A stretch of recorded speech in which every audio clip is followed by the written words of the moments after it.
Hey everybody, quick update about some things going on at the pool. First and foremost, there was the little information I put out the other day about a snake that was seen up at the pool and around the pool building.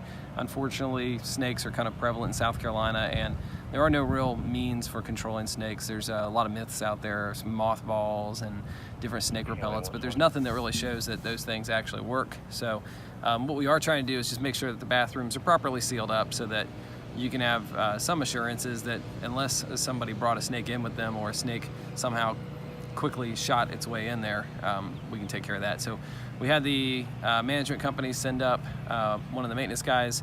He was over there yesterday checking for any insulation issues, little openings or anything where a snake could come through. The other thing we're going to do is those doors have been needed to be replaced or repaired for a while. So I've asked for two things. One is either repair and repaint the doors so that they're secured a little better so that when they close, they actually close properly. The other one is to reinstall new doors that are a maintenance-free option. So we're looking at the costs on those. I have some money in the budget that's slotted for the pool building, so depending on what we end up with as far as the costs, we'll look at those options. The other thing, there is a leak it looks like the irrigation lines over by the pool house. If you're approaching the pool house, it'd be on the left-hand side of the pool house over by where they did that new concrete.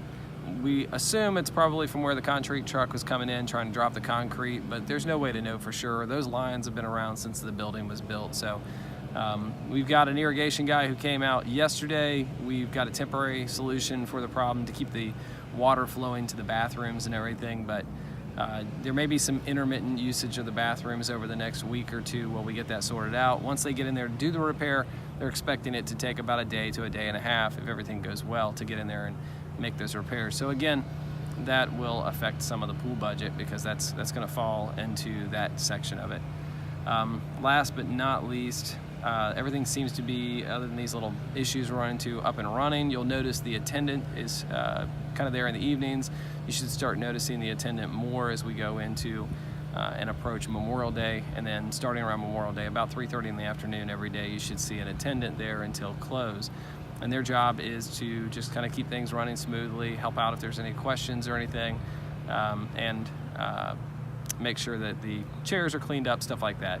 So if you don't see things looking nice, you have every right to walk over to the attendant and say, "Hey, how are you? I was just wondering, could we get the chairs and everything cleaned up around here? Or I noticed the bathrooms are a little dirty," you know, that kind of thing. That's what they're there for. So we'll get a list of their responsibilities posted up in that bulletin board as you come in on the left. I'll get a list of their responsibilities so that you can even reference, "Hey, I noticed on the board it says you guys are responsible for cleaning off the deck, and it looks like it hasn't been cleaned off in a while. Some people have been irresponsible and left cookies and crackers crumbled all over," whatever. Put it on somebody and just say, "Hey, would you mind fixing that?" So that's it.